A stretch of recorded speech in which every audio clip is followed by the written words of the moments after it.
Welcome to our quarterly overview of the Russian equity market. We see quite a bit of volatility, especially related to Mr. Trump policy in Syria recently. Vladimir, do you think this is something really serious which can affect the medium-term prospects of the Russian equities, or this is just like a one-off short-term effect? Well, in general, I think this is more one-off effect. It's like the question which was raised recently: who is Mr. Trump, and what he is going to do next? So that's creates some uncertainty in politics. But the key problem that there were too much optimistic expectations regarding new relationship between Trump and Putin, which brings some hot money in November, December to be invested into the Russian equities.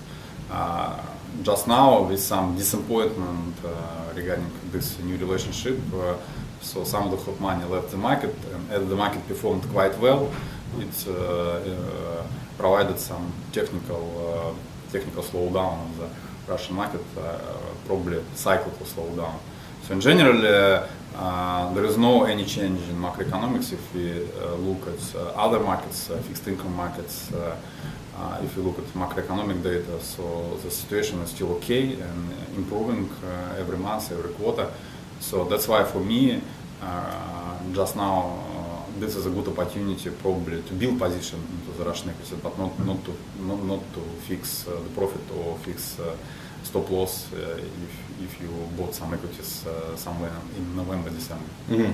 Another global factor, which is oil, also has started to behave a bit unusually, because, for example, in the first quarter, oil price contracted a bit, and at the same time, ruble appreciated relatively significantly. Why this happening, and what's your outlook going forward? Well, that's true. We see some decoupling between performance of the ruble and oil prices. If you look some short-term trends, that's true, and this is a due achievement of the Russian government in macroeconomic stabilization. So in general, it's not good for Russian budget that ruble is a little bit more stronger than it should be regarding situation of the oil market. But we have this. Because of measures which were implemented last year by Ministry of Finance and Central Bank, I'm talking about significant slowdown of CPI rates and high real yield for the Russian government bonds. This provides huge support for the local currency, and probably it's not good for the countries to maintain high real yields, but it's not the case for Russia, because the level of the government debt is extremely low. So the amount of the local government debt is just only 10% of GDP. So I mean that there is a huge room for the state to raise money on the local market and to finance modest budget deficit, which is expected to be around 2.5–3% of GDP. So what I'm talking about, I'm talking that there is still a big room for ruble to continue to be a little bit stronger than it should be compared to the oil prices. I see.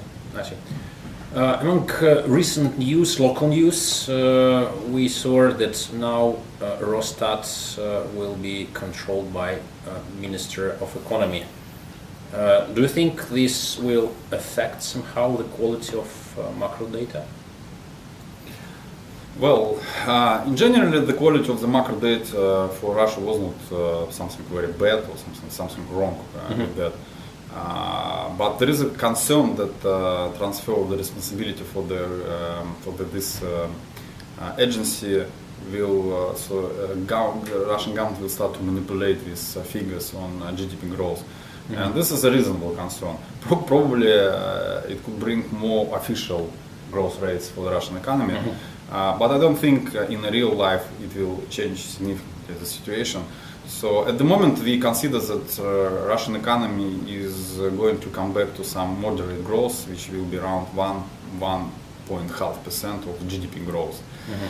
To bring more growth for the Russia, there are only two reasons for bigger growth. The first is oil prices. If we assume that oil prices will go up significantly to the level of 90 or 100 US dollar, of course it will inject more growth.